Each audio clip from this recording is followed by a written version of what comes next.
Marcus Wellington stood at the floor-to-ceiling windows of his penthouse office, watching the city sprawl beneath him like a vast chessboard. At 42, he commanded an empire worth $12 billion. But tonight, his mind wasn't on mergers or market fluctuations. It was on trust, betrayal, and the bitter lesson his father had taught him years ago. Son, when you have money, everyone wants something from you. The trick is figuring out what. The memory still stung.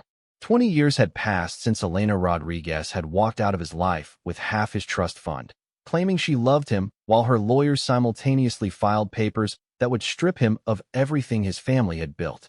She had been beautiful, charming, and utterly convincing. She had also been completely fake. Marcus turned from the window and walked to his mahogany desk, where two identical black credit cards lay side by side. No spending limits. No questions asked. These cards represented more power than most people would see in 10 lifetimes. Tomorrow, he would hand them to two women who had entered his life in very different ways. Tomorrow, he would finally get his answers. The first woman was Victoria Ashford, a stunning socialite he had met at a charity gala 3 months ago. She possessed the kind of beauty that stopped conversations and turned heads across crowded rooms. Her laugh was musical, her wit sharp, and her interest in Marcus had been immediate and intense. She came from old money, claimed to understand his world, and spoke passionately about art, culture, and making a difference in society. She was exactly the type of woman his social circle expected him to marry. The second woman was Maria Santos, a 34-year-old single mother who cleaned his penthouse 3 times a week. She had been working for his cleaning service for 2 years, arriving quietly each Monday, Wednesday, and Friday at dawn when Marcus was usually at the gym. He barely noticed her at first. She was just another face in his army of service providers. But, gradually, small things began to register. Maria never asked for anything. She never lingered hoping to catch his attention or tried to engage him in unnecessary conversation. When she found his Rolex on the bathroom counter one morning, she simply placed it on his nightstand with a small note. Found this. Didn't want you to worry. Most people in his world would have made a show of returning something so valuable, expecting gratitude or recognition. Maria had simply done the right thing and moved on. She was also incredibly observant. Marcus had noticed how she always left his morning coffee exactly the way he liked it, even though making coffee wasn't part of her job description. She somehow knew he preferred his newspapers folded a certain way and that he liked his throw pillows arranged just so on the living room couch. These small kindnesses weren't calculated to impress him. They seemed to flow naturally from who she was as a person. Marcus had learned about Maria's life in fragments, pieces of information gathered not from conversations with her, but from watching and listening. She worked 3 different cleaning jobs to support her 8-year-old son, Diego. She had moved to the city from a small town after her husband died in a construction accident, leaving her with nothing but debt and a child to raise. Despite these challenges, Marcus had never heard her complain. She went about her work with quiet dignity, treating his home with respect while maintaining her own sense of pride. The idea for the test had come to him gradually. He needed to know which type of woman deserved his trust, his heart, and potentially his future. Was it better to choose someone from his own world, someone who understood wealth and status, or was there something to be said for authenticity and genuine character? The black cards would provide his answer. Marcus had spent weeks planning every detail. Each woman would receive a card with a simple explanation. It was a gift, a token of his appreciation for their presence in his life. They could use it however they wished, with no restrictions and no questions asked. He would monitor the transactions carefully, not just for the amount spent, but for what the purchases revealed about their true nature. Victoria, he suspected, would use the card for luxury items, designer clothes, expensive jewelry, perhaps a shopping spree in Paris or Milan. There was nothing wrong with enjoying beautiful things, especially when someone else was paying. But Marcus wanted to see how she handled unlimited access to his wealth. Would she be reasonable, or would she see it as an opportunity to test just how far she could push his generosity? Maria presented a more interesting puzzle. She had never asked him for anything, never even hinted that she was struggling financially despite the obvious signs. How would she react to suddenly, having access to unlimited funds. Would she be practical and use it for necessities, or would years of financial stress finally unleash a hidden desire for material things? The test would run for exactly 1 month. 30 days to reveal who these women really were when they thought no one was watching and judging their choices. Marcus had hired a private investigator to discreetly document how each card was used, creating a complete picture of where the women went, what they bought, and how they behaved when they believed themselves unobserved. As Marcus prepared for bed that night, his phone buzzed with a text from Victoria. "Can't wait to see you tomorrow night. I have some exciting news to share." Her message was followed by several heart emojis and a photo of her getting ready for bed in expensive lingerie that probably cost more than Maria's monthly rent. He set the phone aside without responding and walked to the window once more. In the building across the street, he could see lights still on in several windows. People working late shifts, studying for exams, caring for sick children, or simply trying to make ends meet. Somewhere in this vast city, Maria was probably helping Diego with homework or reviewing her own night school assignments. It's going to be She okay, was taking sweetie. business I'm right here classes at the with you. community I'm college, scared. something he had discovered accidentally when she had to reschedule her cleaning day for an exam. The contrast between the two women couldn't have been starker, and tomorrow would begin the process of discovering which one deserved his trust. But even as Marcus planned his test, he couldn't shake the feeling that he might be missing something important, something that wouldn't be revealed by credit card statements and surveillance reports. The next morning arrived gray and drizzling, matching Marcus's uncertain mood. He had barely slept, his mind racing through possible scenarios and outcomes. At exactly 9 a.m., Victoria arrived for their brunch date at his penthouse. She swept through the door like a model on a runway, her designer dress perfectly chosen to complement the gloomy weather while still showcasing her stunning figure. "Darling," she exclaimed, kissing both his cheeks in the European style she had adopted after a semester in Paris. "You look absolutely delicious this morning. I hope you're ready for my surprise." Marcus led her to the dining room, where his chef had prepared an elaborate spread. As they settled into their meal, Victoria launched into an animated description of her latest charity project, a fundraising gala for endangered animals that would require significant financial backing. "I was hoping," she said, placing her manicured hand over his, "that you might consider being the primary sponsor. It would mean so much to have your name attached to something so important." Marcus smiled noncommittally and reached into his jacket pocket. "Actually, I have a surprise for you as well." He placed the black card on the table between them, watching her expression carefully. Victoria's eyes widened as she recognized the distinctive design. "Marcus, is this?" "A black card with no spending limit. Consider it a token of my appreciation for bringing such light into my life these past few months." Her reaction was immediate and intense. She picked up the card with trembling hands, turning it over to examine every detail. "I can't believe you're trusting me with this. Do you have any idea what this means to me? Why don't you tell me?" Victoria set the card down gently and leaned forward, her voice becoming earnest. "It means you see me as more than just another pretty face. It means you understand that I can be trusted with responsibility, that I'm worthy of being your partner in every sense of the word." Her words sounded rehearsed, but Marcus kept his expression neutral. "I'm curious to see how you'll use it." "Oh, I have so many ideas. There are some art pieces I've been admiring at a gallery downtown. And, of course, the charity gala will need significant funding. I want to make you proud, Marcus. I want to show you that your trust in me is justified." After Victoria left, practically floating with excitement, Marcus felt a strange mixture of anticipation and dread. Her reaction had been exactly what he expected, but something about it bothered him. The way she had immediately thought about spending money, rather than questioning why he was giving her such an extraordinary gift, revealed something about her priorities.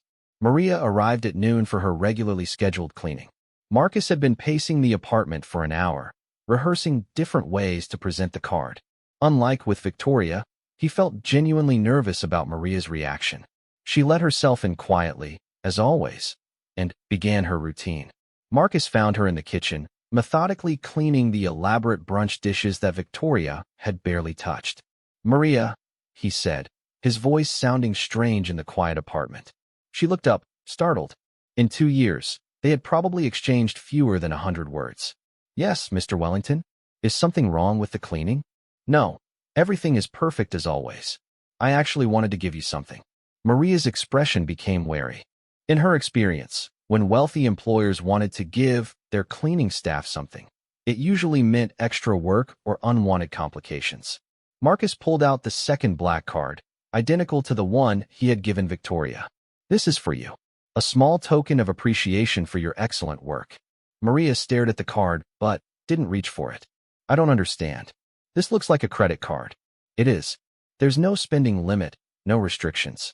Consider it a bonus for your dedicated service.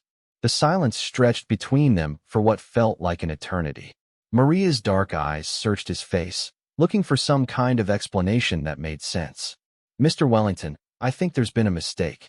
I'm just the cleaning lady. I don't need anything like this. Her reaction was so different from Victoria's that Marcus found himself genuinely surprised. There's no mistake. I want you to have it. Maria shook her head slowly. I appreciate the thought, but I can't accept something like this. It's too much. Way too much. What if I told you it was important to me that you take it? She studied his face again, and Marcus had the unsettling feeling that she could see right through him. Is this some kind of test? The directness of her question caught him off guard. Why would you think that? Because rich people don't give unlimited credit cards to their housekeepers unless they want something or they're testing something. And since you've never wanted anything from me before. She let the sentence hang in the air. Marcus felt exposed in a way he hadn't expected. Would it change your answer if it was a test? Maria considered this for a long moment. Honestly, yes. If this is really just a gift because you appreciate my work, then, thank you, but I can't accept it. If it's a test, then, I guess I need to understand what you're testing for before I can decide. Her honesty was refreshing and terrifying. Marcus realized he was already getting answers he hadn't anticipated. Let's say hypothetically that it is a test. What would you assume I was testing? Whether I'm honest or greedy. Whether I'd steal from you or try to take advantage of your generosity. Whether I'm the kind of person who can be trusted or the kind who would disappear with your money. And what would your answer be? Maria looked down at the card again, then back at his face. I guess that depends on what you think the right answer is. But I'll tell you this. If you don't know whether you can trust me after 2 years of me cleaning your home, having access to everything you own, and never taking so much as a mint from your candy dish, then a credit card test isn't going to give you the information you're looking for. Marcus felt something shift in his chest, a recognition that this conversation was not going according to any script he had imagined. What if I said the test isn't about trust? What if it's about character? Then, I'd say character isn't something you can buy or something you reveal by spending money. Character is what you do when nobody's watching and when there's no reward for doing the right thing. The weight of her words settled over the kitchen like a heavy blanket. Marcus realized that Maria had just passed a test he hadn't even known he was giving.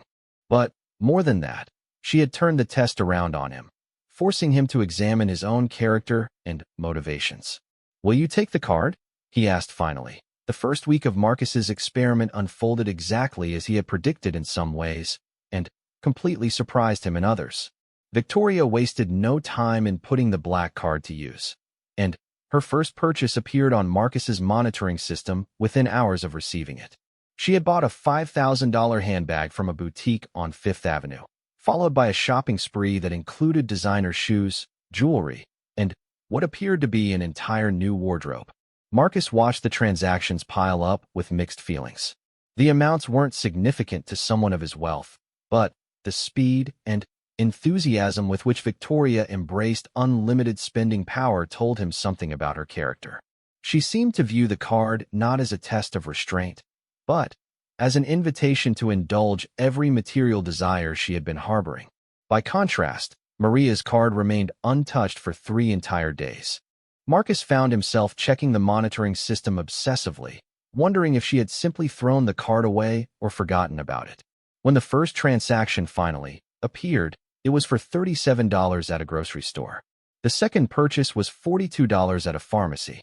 Over the next several days, a pattern emerged. Small, practical purchases that suggested Maria was using the card to replace her own money rather than to buy things she couldn't otherwise afford.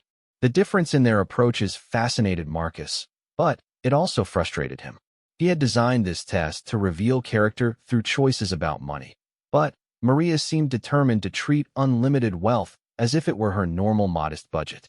He wanted to understand her thinking, but their interactions remained limited to brief, polite exchanges when she cleaned his apartment. Everything changed on Friday evening when Marcus received an unexpected phone call. The voice on the other end was crisp and professional, belonging to someone from the fraud department of his credit card company. "Mr. Wellington, we're calling about some unusual activity on one of your black cards. There have been several large transactions in the past few hours that we wanted to verify with you." Marcus felt his heart rate spike. What kind of transactions?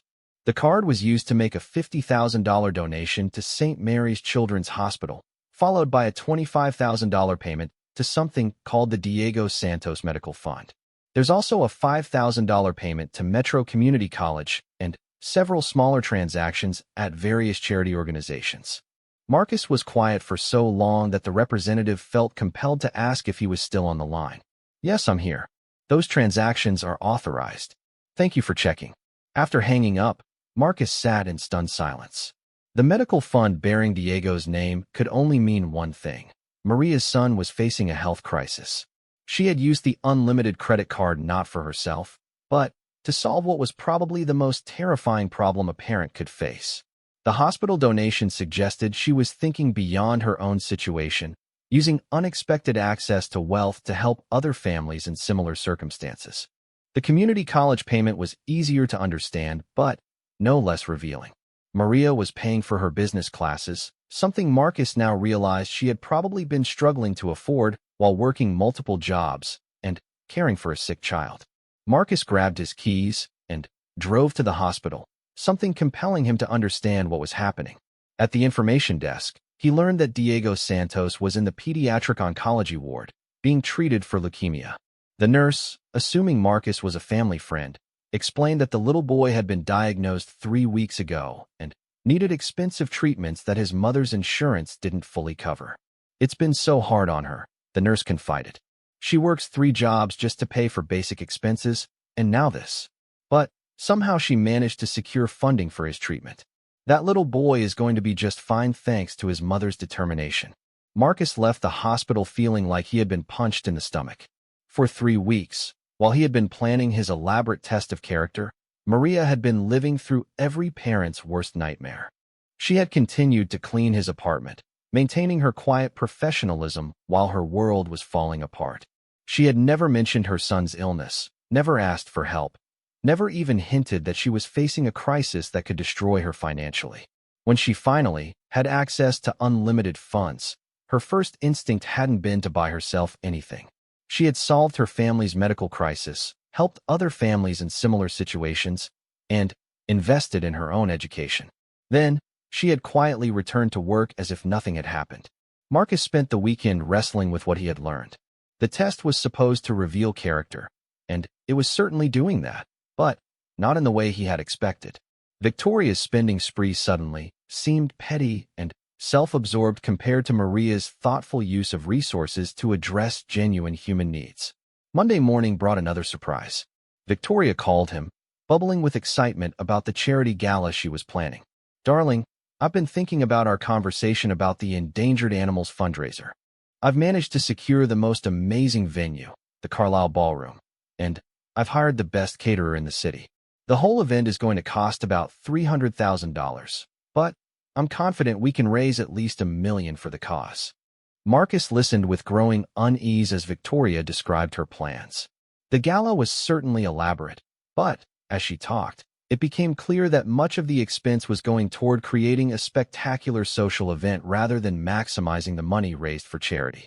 The venue, the catering, the decorations, the entertainment, everything was chosen for its ability to impress the wealthy attendees rather than its cost-effectiveness. "I've been using the card you gave me to cover the initial expenses," Victoria continued. "I hope you don't mind, but I wanted to make sure everything was perfect before presenting the final plans to you." "Of course," Marcus replied, though he felt increasingly uncomfortable. "How much have you spent so far?" "Only about $50,000. Most of it went to securing the venue and putting down deposits with the vendors. Oh, and I bought a few things for myself. I want to look absolutely stunning when I'm representing your interests at the gala. The casual way she mentioned spending $50,000 on herself while framing it as being for his benefit struck Marcus as manipulative. Victoria was using his money to fund a social event that would enhance her own reputation in their wealthy social circle, and she was presenting it as charity work. When Maria arrived for her regular cleaning that afternoon, Marcus found himself studying her face for signs of the stress she must be feeling. She looked tired, but her manner was as professional and calm as always. She went about her work efficiently, showing no indication that her life had been transformed by access to unlimited wealth. Maria, Marcus said as she was finishing up in the living room. I hope you don't mind me asking, but how is Diego doing? The change in her expression was immediate and profound. The professional mask slipped, revealing a mother's deep worry and love. He's doing better, thank you for asking. The doctors say the treatment is going well, and his chances are very good. I'm glad to hear that. If there's ever anything you need. Mr. Wellington, Maria interrupted gently. I know you're the one who made it possible for me to pay for Diego's treatment.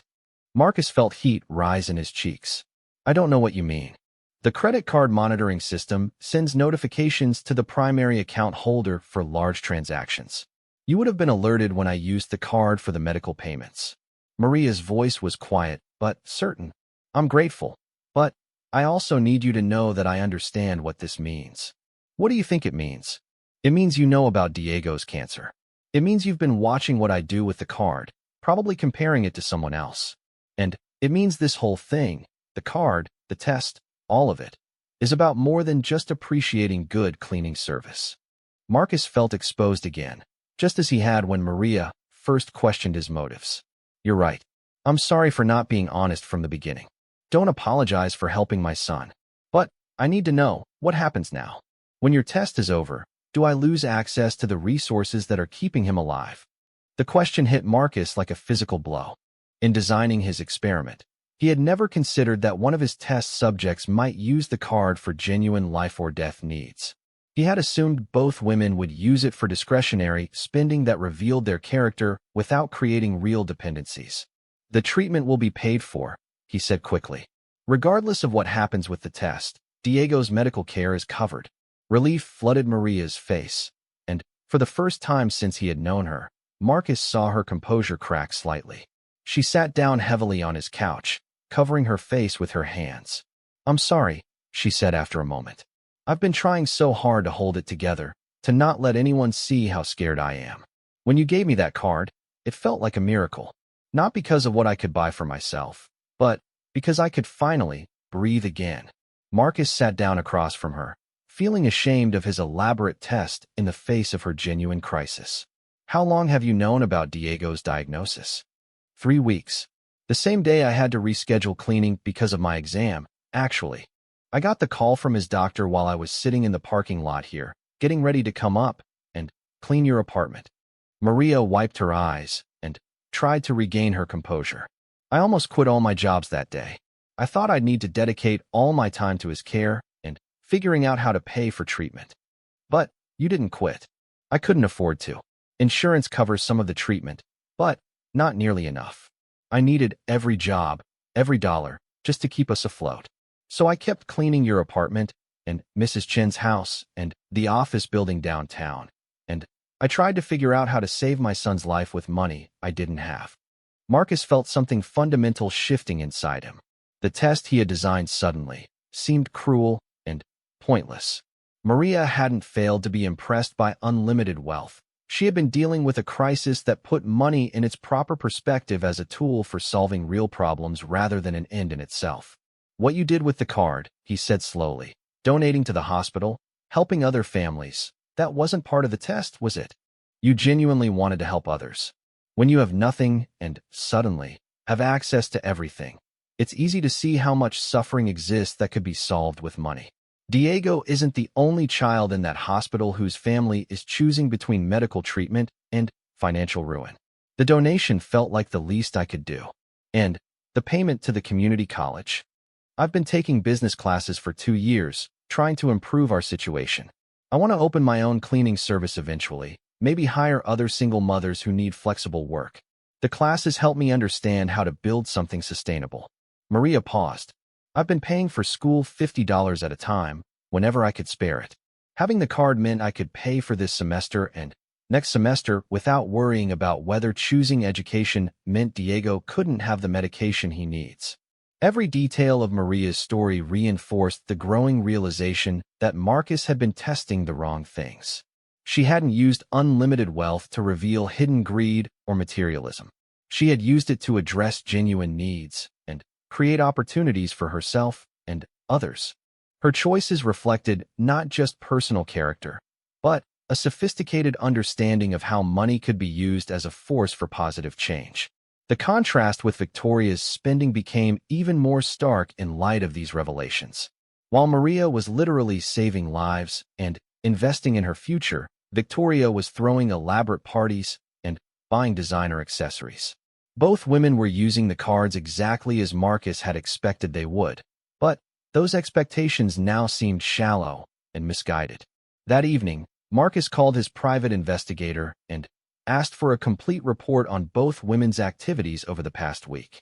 The detailed account of Victoria's purchases and lifestyle revealed exactly what he had anticipated: expensive dinners, shopping sprees, spa treatments, and social events.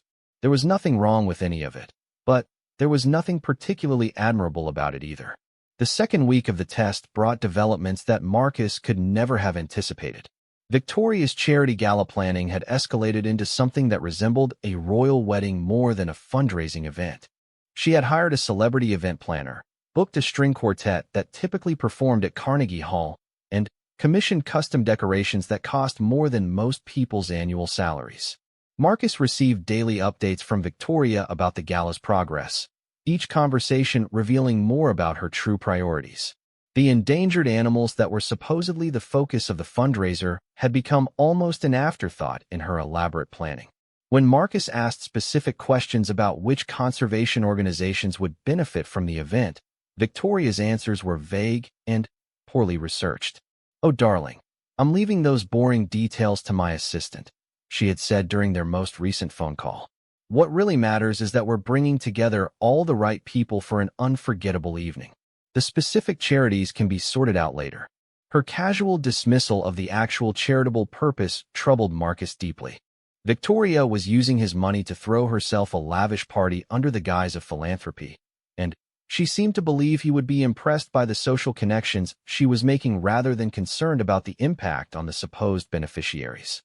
Meanwhile, Maria's use of the card had evolved in ways that demonstrated both practical wisdom and genuine generosity. After ensuring Diego's medical care was secured, she had begun making strategic investments in their future. She paid off the debt left by her late husband, removing a financial burden that had been crushing their family for years. She put a down payment on a small house in a better school district, giving Diego stability and educational opportunities that had seemed impossible before his diagnosis. But, perhaps most impressively, Maria had begun using the card to create opportunities for others. She had contacted several single mothers from Diego's school who were struggling financially and offered them employment in the cleaning business she was planning to start. She used Marcus's money to purchase professional-grade equipment and supplies, ensuring that when these women began working, they would have the tools they needed to provide excellent service. Marcus learned about these developments not from Maria herself, but from the continued surveillance reports and from an unexpected visit from Diego. The 8-year-old had appeared at his penthouse on Saturday morning, accompanying Maria for what she explained was an emergency cleaning job. "I'm sorry, Mr. Wellington," Maria had said, clearly embarrassed. "My regular babysitter got sick, and I couldn't find anyone else on short notice. Diego will stay in the kitchen and won't bother you." Marcus had assured her it was fine, but he found himself drawn to observe the boy. Diego was small for his age, pale from his recent treatments, but possessed of an alert intelligence that reminded Marcus of himself at that age. While Maria worked, Diego sat at the kitchen table with homework and a book, occasionally asking thoughtful questions about the math problems he was solving. "Are you the man who helped my mom?" Diego asked suddenly, looking up from his workbook. Marcus was startled by the directness of the question. What makes you ask that? Mom said someone very kind made it possible for me to get better. She said this person was helping our whole family have a better life. Diego's dark eyes studied Marcus seriously. She told me that if I ever met this person, I should thank them properly. The conversation that followed revealed Diego to be remarkably mature for his age, probably a result of the adult responsibilities his illness had forced upon him. He spoke about his treatment with the matter-of-fact acceptance of a child who had learned to navigate complex medical situations.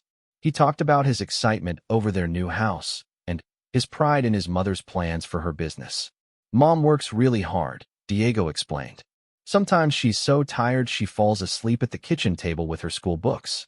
But she never complains, and she always makes sure I have everything I need. I think she deserves good things to happen to her. Through Diego, Marcus gained insights into Maria's character that surveillance reports could never capture. The boy described his mother's quiet acts of kindness, how she tutored neighborhood children for free, how she organized food drives for struggling families, how she always found ways to help others even when she had almost nothing herself. Before I got sick, Diego said, Mom used to take me with her when she delivered food to old people who couldn't leave their apartments. She said it was important to remember that everyone needs help sometimes, and we should give help when we can, even if we don't have much to give. Marcus realized that Maria's generous use of the black card wasn't an aberration caused by sudden access to wealth. It was consistent with who she had always been, someone who instinctively looked for ways to lift others up, regardless of her own circumstances. This realization was reinforced when Marcus received an unexpected phone call from Dr. Patricia Williams, the head of pediatric oncology at St. Mary's Children's Hospital. Mr. Wellington, I hope you don't mind the intrusion, but I wanted to thank you personally for the donation made on your Black Card account. The $50,000 has made an incredible difference for our families. Marcus was confused. I'm sorry, but I think there may be a mistake. The donation you're referring to was made by someone else using a card linked to my account. Oh, I see. Well, please pass along my gratitude to whoever was responsible. But I actually called because of something quite remarkable. The woman who made the donation, Maria Santos, didn't just write a check and leave. She's been volunteering here every day since her son's treatment stabilized. Volunteering how? She's been helping other families navigate the insurance and financial aid process. Maria understands the system from a patient perspective, and she's incredibly effective at helping people find resources they didn't know existed. She's also been organizing support groups for single parents dealing with childhood cancer. In just 1 week, she's already helped 3 families secure funding for their children's treatment. Marcus listened in amazement as Dr. Williams described Maria's impact on the hospital community. She had taken her own traumatic experience and transformed it into a resource for helping others facing similar crises. Rather than simply writing a check and walking away, she was investing her time and emotional energy in creating sustainable support systems. I've been working in pediatric oncology for 15 years, Dr. Williams continued, and I've never seen a parent turn their own crisis into such an effective advocacy tool so quickly.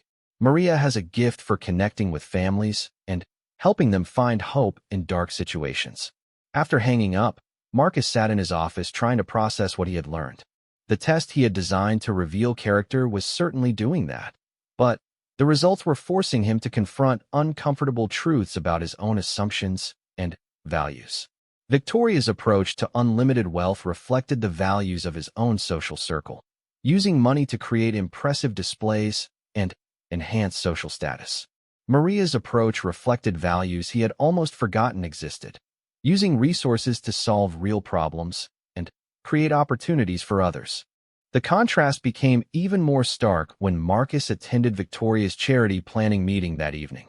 The event was being held at an exclusive private club, and the attendees represented the cream of the city's social elite. Victoria had invited him to see the progress she was making and to meet the influential people she was attracting to the cause. Marcus arrived to find Victoria holding court in an elegant private dining room, surrounded by wealthy socialites who seemed more interested in the gala's social implications than its charitable purpose. The conversation revolved around who would be attending, what everyone planned to wear, and which photographers would be covering the event for society magazines. "Marcus, darling," Victoria exclaimed when she spotted him. "Come meet everyone. I've been telling them about your generous support for our little animal charity." As Victoria introduced him around the room, Marcus noticed that the endangered animals had been reduced to a little charity, almost an afterthought to the real purpose of creating a spectacular social event. When he asked specific questions about which animals would benefit and how the money would be used, the responses were vague and clearly secondary to the planning of the party itself. "The important thing," Victoria explained to the group, "is that we're all coming together for a good cause.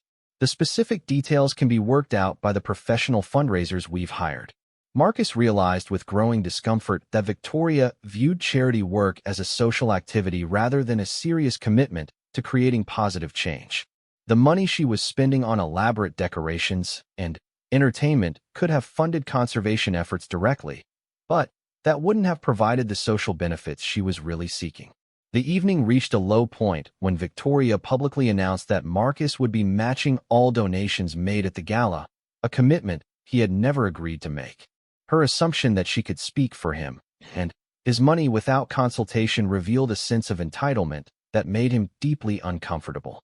"Victoria," he said quietly, pulling her aside, "we need to discuss this matching donation announcement." "Oh, don't worry about that," she said dismissively. "I know you'll want to support the cause once you see how successful the gala is going to be.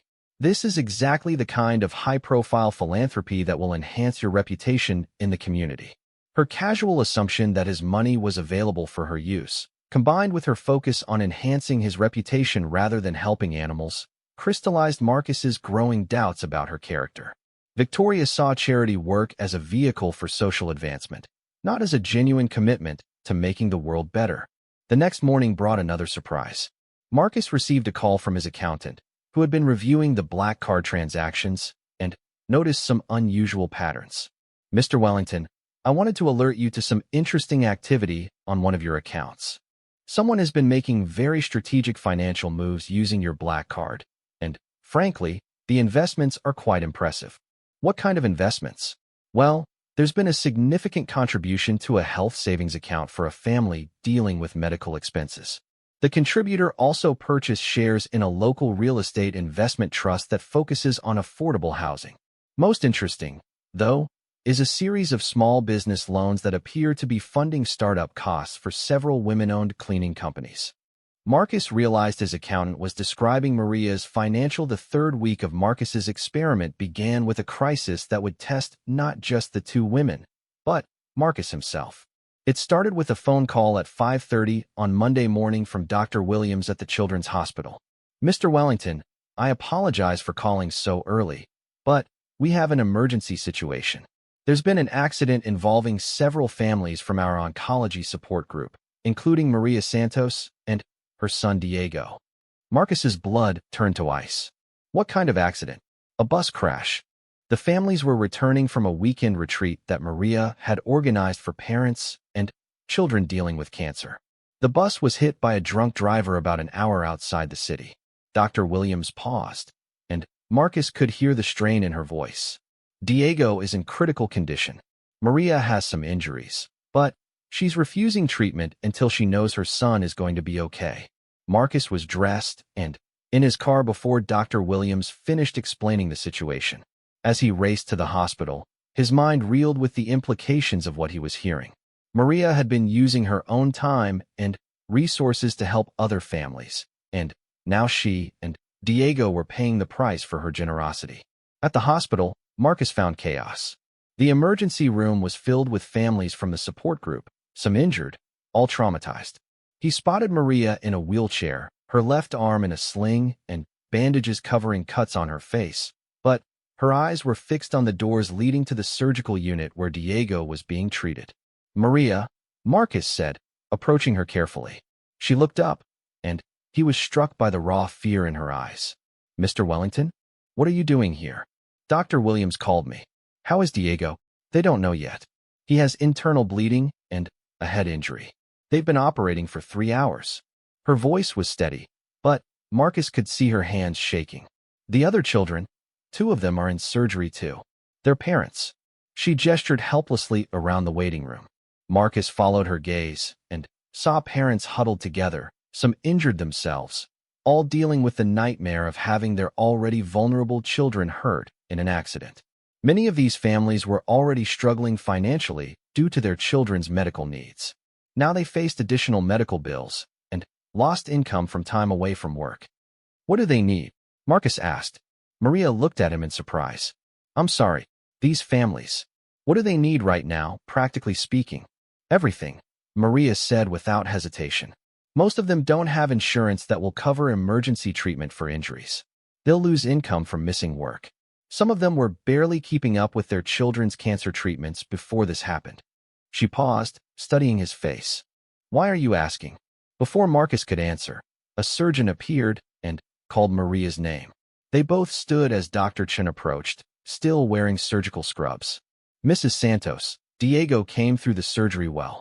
We were able to stop the internal bleeding, and the head injury appears less serious than we initially feared. He's going to need several days in intensive care and a few weeks of recovery, but his prognosis is good. Maria collapsed back into her wheelchair, relief flooding through her so powerfully that Marcus thought she might faint. Can I see him? In about an hour, once he's stable in the ICU. But, Mrs. Santos, you need to let us treat your injuries. You have a dislocated shoulder and several deep cuts that need stitches. I'm fine. I need to be available when Diego wakes up. Dr. Chen looked at Marcus with an expression that clearly said he needed help convincing Maria to accept medical care. Marcus understood immediately. Maria, Diego is going to need you to be healthy and strong for his recovery. You can't take care of him if you don't take care of yourself. Something in his tone seemed to reach her, and she finally nodded to Dr. Chen. As they wheeled her toward a treatment room, she grabbed Marcus's arm with her uninjured hand. The other families, she said urgently. Someone needs to coordinate help for them. They don't have anyone to advocate for them the way Diego has you advocating for him. The casual way she assumed Marcus would advocate for Diego struck him powerfully. She was in pain, terrified about her son, and facing enormous medical bills, but her first concern was for other families who had even fewer resources. Over the next several hours, Marcus found himself doing something he had never done before, directly managing a crisis for people he barely knew. He contacted his personal physician to ensure all the accident victims received the best possible care regardless of insurance coverage. He arranged for hotel rooms for families who lived too far away to commute daily. He hired a service to provide meals for everyone in the waiting area. Most importantly, he used his connections to cut through bureaucratic red tape. When one family was told their son needed a procedure that wasn't covered by their insurance, Marcus ensured the hospital's financial aid office expedited their case. When another parent was threatened with job loss for extended absence, Marcus called the employer personally to explain the situation and arrange for paid leave. None of these actions were particularly difficult for someone with his wealth and influence, but they required a level of direct involvement in other people's problems that Marcus had always avoided. As he spent the day making phone calls, coordinating services, and solving practical problems, he began to understand something fundamental about the difference between writing checks and actually helping people.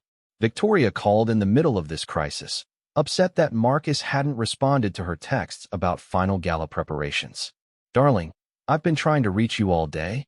The caterer needs final numbers, and the florist is threatening to cancel because someone told him the event might be postponed. What's going on? Marcus explained briefly about the accident and the situation at the hospital. Oh, how terrible, Victoria exclaimed. But surely this doesn't affect our plans? I mean, these people aren't really connected to your social obligations, are they? Her casual dismissal of the crisis because it involved people outside their social circle revealed something about Victoria that Marcus found profoundly disturbing.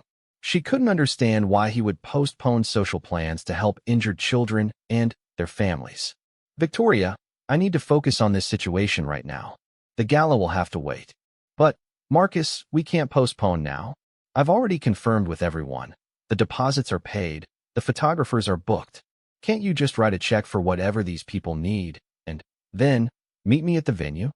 Her suggestion that he could solve a crisis involving critically injured children by writing a check so he could attend a party crystallized Marcus's growing understanding of the fundamental differences between the two women in his test.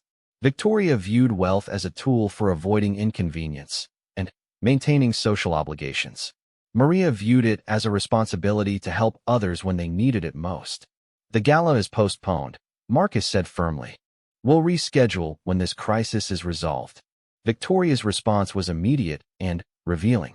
Fine, but I hope you understand that this is going to damage both our reputations.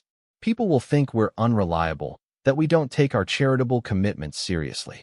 Marcus almost laughed at the irony. Victoria was worried about appearing unreliable while he was actually fulfilling charitable commitments by helping families in crisis. Her concern about reputation revealed that she had never understood the purpose of philanthropy beyond its social benefits. That evening, as Marcus sat in Diego's room watching the boy sleep surrounded by medical equipment, Maria finally opened up to him about her fears and hopes. I keep thinking about what would have happened if you hadn't given me that card, she said quietly. Diego's treatment was just barely covered before this accident. Now, with additional medical bills and me missing work, she shook her head. We would have lost everything. Again. When my husband died, we lost our house, our savings, everything. I swore I would never let Diego face that kind of insecurity again. But here we are. Marcus realized that Maria's husband's death had already taught her how quickly a family's circumstances could change. Her careful use of the black card wasn't just about character. It was about survival instincts honed by real hardship. Maria, can I ask you something? When you first used the card for Diego's medical bills, did you think about keeping some money aside for yourself? For emergencies like this? She considered the question carefully. Of course I thought about it. But then, I realized that hoarding money for potential future problems doesn't help other families who have immediate problems right now. The families in Diego's support group needed help immediately. I figured if we faced another crisis, I'd find a way to handle it, just like I always have. Her answer revealed a fundamental difference in how she and Marcus thought about wealth and security. Marcus had always viewed money as a buffer against uncertainty, something to be accumulated and preserved. Maria viewed it as a tool to be used when it was needed, trusting that future problems would be solved when they arose. Besides, Maria continued, the card wasn't really mine, was it? I was using someone else's generosity. It felt wrong to use it for things that might happen when I knew other people were dealing with things that were definitely happening. Her ethical reasoning impressed Marcus more than any financial strategy could have. Even with unlimited access to wealth, Maria had maintained a clear sense of moral boundaries about how resources should be used. The next morning brought news that all the children involved in the accident were expected to recover fully, though several would need extended care and rehabilitation. As word spread through the hospital about Marcus's involvement in coordinating assistance for the families, he began to understand how his test had fundamentally changed. Dr. Williams found him in the family waiting area and sat down beside him. The final week of Marcus's month-long test began with Diego's release from the hospital and an unexpected revelation that would change everything Marcus thought he knew about the two women in his experiment. As he helped Maria navigate Diego's discharge paperwork, she handed him a manila envelope with a simple note. Thank you for everything. I hope this explains why I can't keep the card. Inside the envelope was a complete accounting of every purchase Maria had made using the black card, along with receipts, documentation, and a detailed explanation of her reasoning for each transaction. But, more than that, it contained something Marcus hadn't expected, a full repayment plan. Maria, what is this? It's a proposal to pay back everything I spent on the card, with interest. I've been working with a financial planner to structure payments over the next 5 years. I can afford about $2,000 a month if I maintain my current income and add some weekend work. Marcus stared at the carefully prepared documents. Maria had not only tracked every dollar she had spent, but she had taken the initiative to research fair interest rates and create a realistic repayment schedule. More shocking was the realization that she intended to pay back money that had been freely given to her. Maria, this was a gift. You don't need to pay anything back. Mr. Wellington, I know this was some kind of test. I've known from the beginning. But I also know that using someone else's money, even with permission, creates a debt that should be acknowledged. She paused, looking down at Diego, who was sleeping in the wheelchair they were using to transport him to the car. I don't want my son to grow up thinking that taking advantage of someone's generosity is acceptable, even when it's offered freely. Her words forced Marcus to confront something he had been avoiding: the ethical implications of his test. He had manipulated both women by giving them access to unlimited wealth without full disclosure of his motives. Maria's insistence on taking responsibility for money she had used in good faith highlighted the moral complexity of what he had done. What made you so certain it was a test? Wealthy people don't give housekeepers unlimited credit cards unless they want something specific in return. And you've been different since you gave me the card. More observant, more involved. You've been watching to see what I would do. Maria's voice was matter-of-fact, not accusatory. The question I couldn't figure out was whether you were testing my honesty, my restraint, or my gratitude. What if I told you it was none of those things? Then, I'd say you were testing something about yourself, not about me. Her insight was so accurate it took Marcus's breath away. Without realizing it, Maria had identified the real purpose of his experiment better than he had himself. The test had revealed his own character as much as hers. That afternoon, Marcus received a call from Victoria that would provide the final piece of his evolving understanding. She was calling from the airport, about to board a flight to Paris. "Darling, I've decided to go ahead with a modified version of the gala in France. I've found some amazing venues in Paris, and the European social scene is much more sophisticated about these kinds of events." Marcus was confused. "Victoria, we postponed the gala because of the hospital situation." "Well, yes, but that doesn't mean I have to abandon the project entirely. I've connected with some wonderful people here who understand the value of high-profile philanthropy. We're going to do something much more elegant than anything we could have accomplished domestically." "What about the families at the hospital? What about the endangered animals that were supposed to benefit from the fundraiser?" Victoria's laugh was light and dismissive. "Marcus, you've already handled the hospital situation with your characteristic generosity. And, honestly, there are so many animal charities that one more or less won't make any difference. What matters is that we create something beautiful and meaningful for the people who can truly appreciate it." Marcus realized that Victoria had completely abandoned any pretense of caring about the charitable purpose of the gala.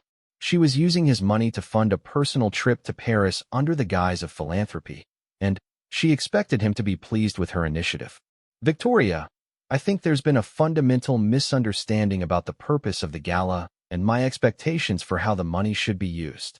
"Oh, Marcus, you worry too much about details. Trust me, this is going to be much better than anything we could have done locally. The French understand style and sophistication in a way that Americans simply don't. You'll thank me when you see the society pages." Her casual dismissal of his concerns, combined with her assumption that he would be impressed by European society coverage, crystallized Marcus's final assessment of her character. Victoria viewed his wealth as validation of her taste and social aspirations.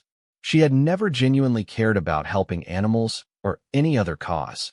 She had simply seen an opportunity to use his resources to enhance her own status and experiences. "Victoria, I'm canceling the card effective immediately.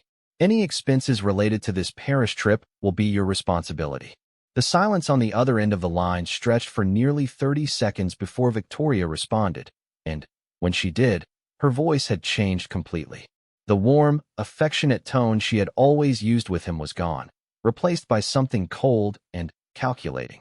"Marcus, I hope you're not making a decision you'll regret. I've invested considerable time and energy in our relationship, and I've made commitments to people based on your financial backing. Withdrawing support now would be quite embarrassing for both of us." The subtle threat in her words confirmed everything Marcus had suspected about her true motivations. Victoria was attempting to manipulate him by suggesting that their relationship was a business arrangement with obligations he couldn't simply walk away from. "I think our relationship has run its course, Victoria. I wish you the best in Paris." Her response was immediate and revealing.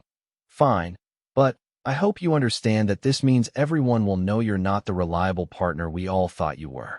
Your reputation in our social circle is going to suffer significantly." Even in ending their relationship, Victoria was focused on social status and reputation rather than any genuine feelings or disappointments. Her threat to damage his standing in their mutual social circle revealed that she had viewed their entire relationship as a social and financial transaction rather than a personal connection. After hanging up, Marcus sat in his office processing the contrast between Victoria's exit and Maria's approach to their situation. Victoria was angry about losing access to his wealth and was threatening social retaliation. Maria was insisting on taking responsibility for money she had used to help others and was offering to repay funds that had been given to her freely. That evening, Marcus drove to Maria's new house to check on Diego's recovery and to have a conversation he had been postponing for weeks. He found them in the small but comfortable living room, Diego working on homework while Maria reviewed business plans for her cleaning service startup. "Mr. Wellington," Diego called out when he saw Marcus. "Look, I can walk without the crutches now." Marcus watched as the boy demonstrated his mobility, still careful but clearly healing well. The resilience of children never ceased to amaze him, but Diego's recovery also reminded him of how close they had come to a very different outcome. "Maria, we need to talk about the repayment plan you prepared." She looked up from her business papers, her expression guarded. "I understand if the timeline doesn't work for you. I could stretch the payments over a longer period if necessary. That's not what I meant. I want to understand why you feel obligated to repay money that was given to you as a gift." Maria set down her papers and considered her words carefully. "Because it wasn't really a gift, was it? It was a test, and tests have consequences. If I pass, I get to keep the benefits. If I fail, I should be responsible for the costs. What if I told you that you passed the test beyond anything I could have imagined? Then, I'd say the test was probably flawed to begin with." Maria's response was immediate and confident.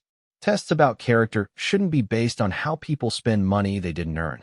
Character is what you do when no one is watching and when there's no reward for doing the right thing." Marcus realized that Maria was refusing to accept a simple resolution because she understood something fundamental about integrity that he was still learning. She didn't want to be rewarded for having good character.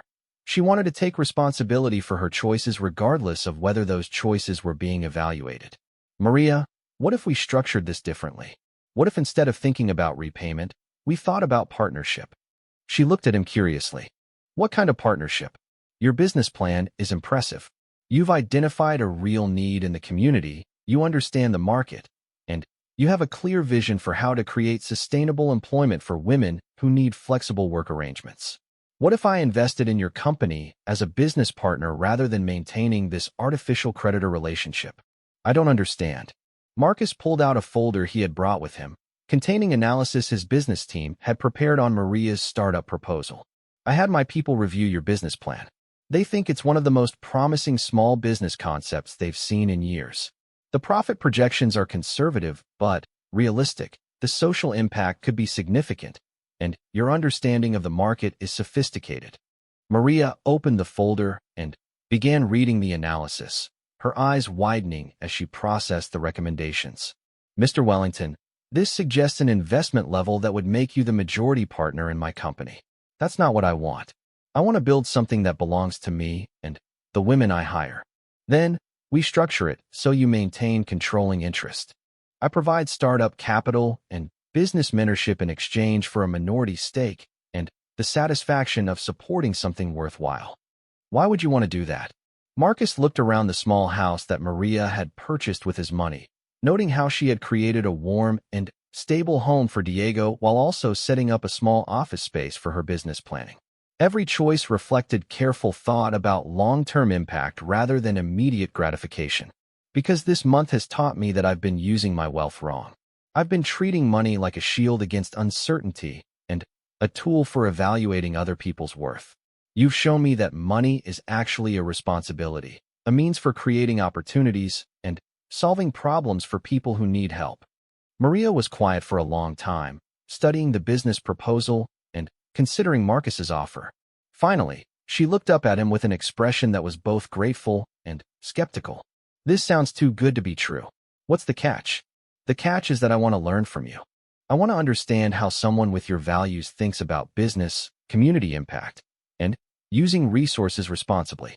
I've spent years accumulating wealth, but I've never really learned how to use it wisely. And if I say no, then you say no, and I respect your decision. The money you've already spent doesn't need to be repaid. It was used exactly as I hoped it would be when I gave you the card. Maria closed the folder and looked at Diego, who had been listening to their conversation while pretending to focus on his homework. What do you think, Mijo? Should Mama go into business with Mr. Wellington? Diego looked up seriously. Is he a good person, Mama? I think so. But being good and being a good business partner aren't always the same thing. Well, Diego said thoughtfully, he helped me get better when I was really sick.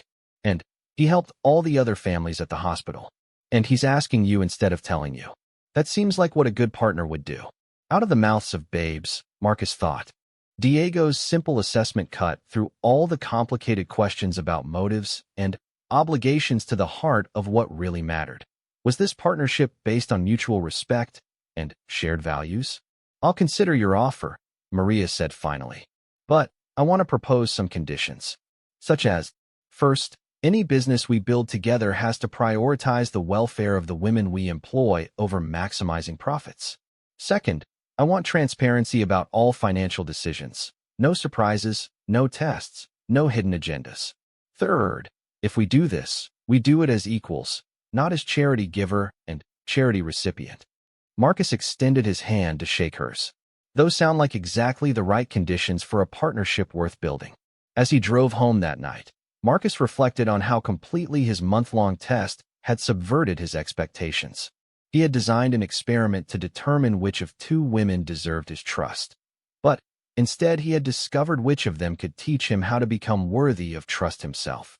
Victoria had used his wealth exactly as he would have expected someone from his social circle to use it, for status, pleasure, and personal advancement.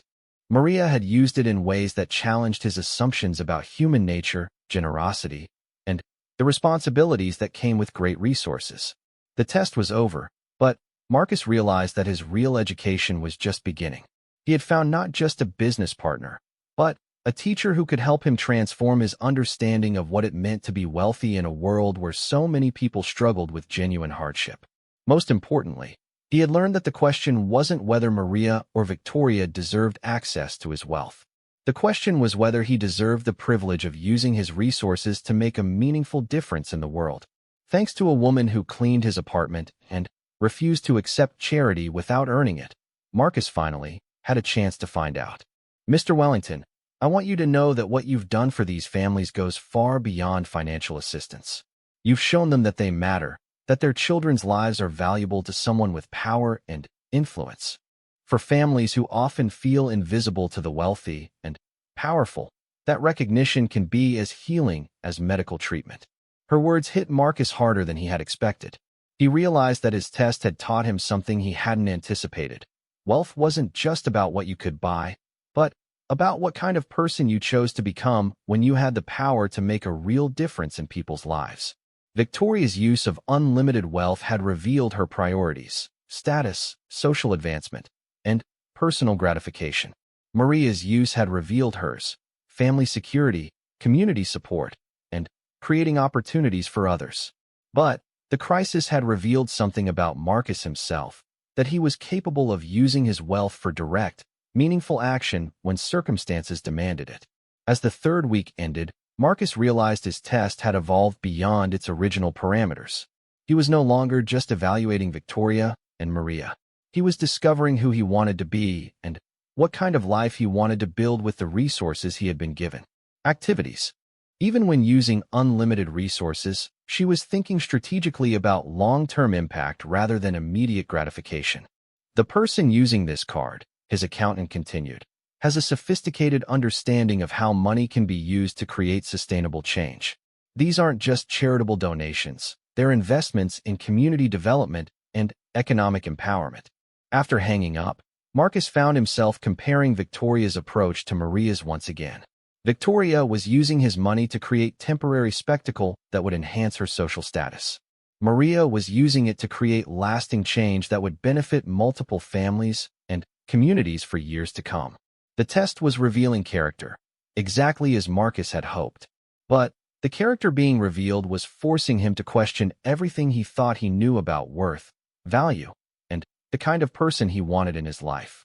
Victoria represented the world he had always inhabited.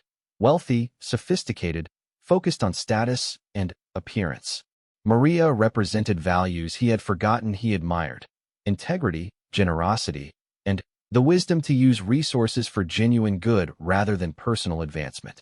As the second week of the test drew to a close, Marcus realized he was learning as much about himself as he was about the two women. The question was no longer which woman would pass his test.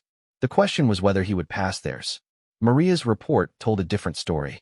In addition to the major transactions Marcus already knew about, she had made small purchases that painted a picture of thoughtful generosity. Groceries for an elderly neighbor. School supplies for Diego's classmates whose families couldn't afford them. A new uniform for her son so he wouldn't feel different when he returned to school after his treatment. Most tellingly, she had purchased a small gift for Marcus. A book about business ethics written by his late father, something she must have researched carefully to find. The inscription, according to the investigator who had observed the purchase, read, "Thank you for your kindness. I hope this reminds you that true wealth comes from using your resources to make the world better." Marcus held the report for a long time, processing the implications of what he was reading. Maria had somehow turned his test around, using his own gift to teach him a lesson about character and responsibility. She had spent his money more wisely than he spent it himself, and she had done it while facing a crisis that would have destroyed most people's capacity for clear thinking. The test was supposed to run for 30 days, but Marcus was beginning to understand that he already had his answer. The question now was what he planned to do with the knowledge that his assumptions about money, character, and worth had been completely wrong. Maria picked it up, holding it carefully as if it might break. "If this is really what you want, then yes. But I want you to know that whatever I do with it, it won't change who I am. I'm still going to be the same person tomorrow that I am today. I'm counting on that," Marcus replied, though he was beginning to suspect that the person who might change the most over the next month was himself.